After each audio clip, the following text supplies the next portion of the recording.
Hello बच्चों, चलिए प्रश्न को पढ़ते हैं।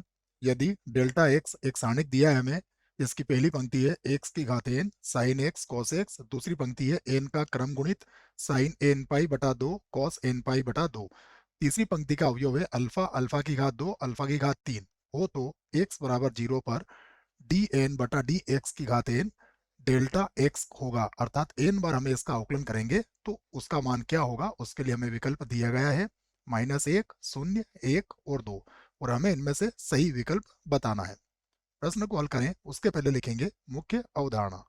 तो प्रश्न के लिए मुख्य अवधारणा, मुख्य अवधारणा में हम प्रश्न को किस प्रकार से हल किया जाएगा इस बात की चर्चा करते हैं, और उससे संबंधित यदि कुछ सूत्र होते हैं तो उन्हें भी लिखते हैं। तो यहाँ पर हम कुछ सूत्र लिखेंगे जो अवकलन से संबंधित होंगे। जैसे पहला सूत्र मैं लिखूंगा डी बटा डी एक्स, एक्स की घात एन का, इसका अवकलन होता है एन एक्स की घात एन माइनस एक। दूसरा और सूत्र हम उपयोग में लेके आएंगे डी बटा D x sine x, sine x का जो अवकलन होता है वो होगा कॉस एक्स। एक और सूत्र लिखते हैं डी बटा D x cos x, cos x का अवकलन होता है माइनस का साइन एक्स। तो ये कुछ सूत्र है जिनका उपयोग हम यहाँ पर करने वाले हैं। अब यहाँ पर हम जब सारणी को ध्यान से देखेंगे तो हमें पहली पंक्ति में x sign x cos x, अर्थात यहाँ पर तीनों में चर है हमारे पास। बाकी अगर दूसरी पंक्ति में देखें और तीसरी पंक्ति में देखें तो कहीं पर भी चर नहीं है, अर्थात अवकलन हमें केवल किसके सापेक्ष करना पड़ेगा, पहली पंक्ति के सापेक्ष ही करना पड़ेगा। इसलिए हम पहली पंक्ति का अवकलन पहले ही कर लेते हैं। सबसे पहले मैं एक्स की घात एन का अवकलन एक बार करता हूं, तो इसे कुछ मान लेता हूं। माना माना एक्स एन को मैंने वाई वन के बराबर ले लिया, तो वाई वन बराबर ले लिया मैंने एक्स की घात एन। अब हम इसका अवकलन करते हैं तो ये मिलेगा डी वाई वन बटा डी एक्स। तो देखिए क्या हो जाएगा, ये हो जाएगा एन एक्स की घात एन माइनस एक। अब हम इसका एक बार और अवकलन करते हैं तो ये होगा डी टू वाई वन बटा डी एक्स का वर्ग। तो ये क्या मिलेगा हमें, एन, फिर एन माइनस एक, और ये हो जाएगा एक्स की घात एन माइनस दो। हम इसको एक बार और अवकलन कर लेते हैं। तो यहां से अगर हमने इसका अवकलन किया तो ये होगा डी थ्री वाई वन, और बटे में आ जाएगा डी एक्स की घात तीन। तो देखिए अब क्या मिलेगा हमें, एन एन माइनस एक, यहाँ पर हो गया एन माइनस दो, तो यहाँ पर क्या मिला हमें, एक्स की घात एन माइनस तीन। इसी प्रकार यदि इसका अवकलन एन बार किया जाए, यदि अवकलन इसका एन बार किया जाए तो हमें क्या प्राप्त होगा, देखिए ये होगा डी एन वाई वन बटा डी एक्स की घात एन। जब एन बार अवकलन करेंगे तो ये हो जाएगा एन एन माइनस एक एन माइनस दो, और इसी प्रकार यहाँ पर आ जाएगा तीन गुणा दो और गुणा एक तक चले जाएंगे हम, और उसके बाद एक्स की घातांक में क्या मिलेगा, हमें केवल शून्य मिलेगा। तो इस आधार पर हम कह सकते हैं कि इसका अवकलन हमारा किसके बराबर आया, एन के क्रम गुणित के बराबर आया है। इसे हम समीकरण एक बना लेते हैं। पुनः अब हम जो साइन एक्स है उसको मैं वाई टू मान लेता हूं बच्चों। तो पुनः माना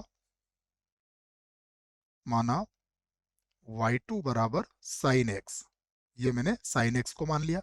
मैं इसका अवकलन करता हूं तो डी वाई टू बटा डी एक्स, देखिए साइन एक्स का अवकलन क्या होगा, कॉस एक्स हो जाएगा। इसका एक बार और अवकलन करते हैं यहाँ से, तो ये होगा डी टू वाई बटा डी एक्स का वर्ग। जब पुनः अवकलन करेंगे तो यहाँ पर क्या मिलेगा हमें, माइनस का साइन एक्स मिल जाएगा। अब हम क्या करते हैं, कॉस एक्स को बदलते हैं साइन में। तो हम जानते हैं कि इसको हम लिख सकते हैं साइन पाई बटा दो प्लस एक्स, पाई बटा दो प्लस एक्स कॉस एक्स के बराबर ही होता है। और ये जो माइनस साइन एक्स है, तो साइन ऋणात्मक कहाँ होता है, तीसरे चतुर्थांश में। तो हम इसे लिख सकते हैं साइन, और ये हो जाएगा हमारे पास पाई प्लस एक्स लिखा जा सकता है। और पाई प्लस एक्स को हम क्या लिख सकते हैं, दो पाई बटा दो, और हो जाएगा एक्स। हम इसका एक बार और अवकलन करते हैं। देखो यदि हमने एक बार और अवकलन किया तो ये होगा डी थ्री वाई टू, और बटे में कितना आ जाएगा, डी एक्स की घात तीन। तो माइनस साइन एक्स का अवकलन करेंगे तो ये हो जाएगा, साइन एक्स था तो कॉस एक्स इसका अवकलन हो जाएगा। तो यहाँ पर लिख लेते हैं इसको कॉस एक्स, ये लिख लिया मैंने इसको कॉस एक्स, ये हो गया कॉस एक्स। और हम कॉस एक्स को क्या लिख सकते हैं, साइन, देखिए ये हो जाएगा 3 पाई, और ये माइनस का था बच्चों, ठीक है ना, 3 पाई बटा 2 प्लस एक्स, क्योंकि 3 पाई बटा 2 कहाँ मिलेगा आपको, चौथे चतुर्थांश में, और चौथे में साइन क्या होता है, ऋणात्मक होता है। तो आप इसी प्रकार यदि इसका अवकलन करते हैं एन बार, तो क्या होगा, देखो तीसरी बार में यहाँ 3 पाई बटा 2 मिला है आपको, तो यदि आप इसका एन बार अवकलन करते हैं तो dn/2 और बटे में आ जाएगा dxn बराबर हमें मिल जाएगा साइन, और यहाँ पर हो जाएगा n पाई बटा 2 और प्लस कितना हो जाएगा x। हम इसे समीकरण 2 बना लेते हैं।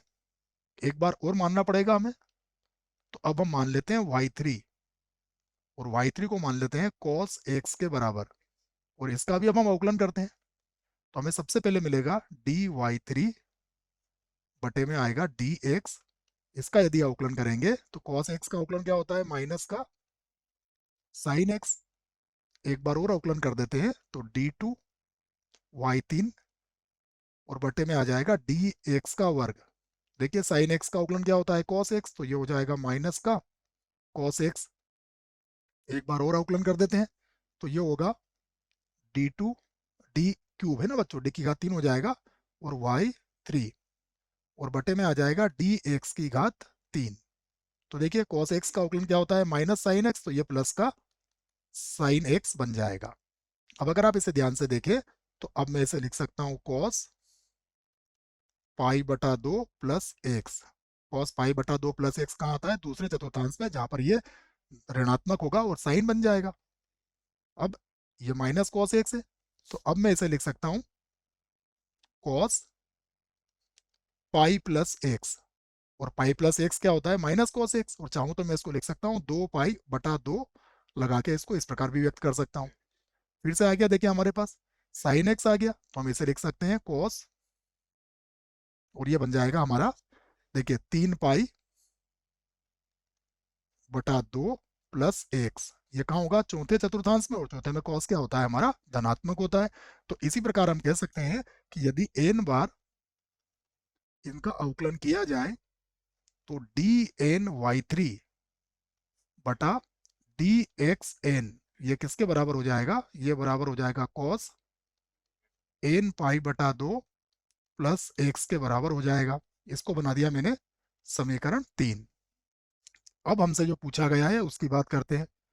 हमसे पूछा गया है dn बटा dxn, और किसका अवकलन करना है हमें, डेल्टा x का, जो कि सारणी के रूप में दिया गया है। तो अब हम इसका अवकलन कर लेते हैं। देखो, तो जब हमने अवकलन किया तो पहले हमें क्या मिला है, पहली पंक्ति में अवकलन n का क्रम गुणित, उसके बाद क्या मिला, साइन n पाई/2 प्लस एक्स, और उसके बाद क्या मिला, cos n पाई/2 प्लस एक्स।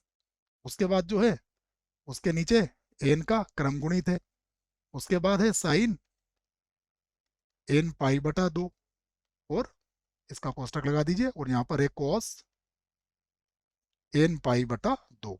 ठीक है, मिलान कर लेते हैं। यही था n का क्रम गुणित, साइन n पाई/2, cos n पाई/2, और फिर अल्फा, अल्फा की घात 2 और अल्फा की घात 3 है। तो यहाँ पर कितना आ जाएगा, अल्फा, यहाँ पर आ जाएगा अल्फा की घात 2, और यहाँ पर हो गया अल्फा की घातांक 3।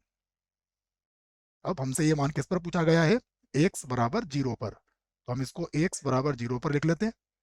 तो ये हो जाएगा dn बटा dxn और डेल्टा x। ठीक है, और हम किस पर ज्ञात कर रहे हैं इसको, इस पर x बराबर 0 पर, यहाँ से लिख देता हूं मैं, इसको हम x बराबर 0 पर ज्ञात कर रहे हैं। तो जब x बराबर 0 पर ज्ञात करेंगे तो देखिए ये क्या बन जाएगा, ये होगा n का क्रम गुणित, ये x का मान 0 रखेंगे तो यहाँ पर हो जाएगा साइन n पाई/2, यहाँ पर हो जाएगा cos n पाई/2, फिर दूसरी पंक्ति में भी वही आ जाएगा, n का क्रम गुणित, यहाँ पर हो जाएगा साइन n पाई/2, यहाँ पर है cos n पाई/2, और उसके बाद है अल्फा, यहाँ पर है अल्फा की घात 2, अल्फा की घात 2, और अल्फा की घातांक है 3। अब अगर आप यहाँ पर ध्यान से देखें तो दो पंक्तियां हमारी बराबर है, तो हम कह सकते हैं कि R1 तथा R2 क्या है, सर्वसम है। सर्वसम है, सर्वसम का अर्थ हुआ इसके प्रत्येक अवयव बराबर है, और सर्वसम है तो सारणिक का मान किसके बराबर होगा, इस सारणिक का मान शून्य के बराबर हो जाएगा। तो हमारा उत्तर कितना आया, शून्य। चलते हैं विकल्प की तरफ। तो विकल्प ए तो गलत होगा, विकल्प बी में शून्य है, अर्थात विकल्प बी जो है ये सही विकल्प होगा, और ये दोनों गलत हो जाएंगे। आशा करता हूं बच्चों प्रश्न का उत्तर अच्छे से समझ में आया होगा। धन्यवाद।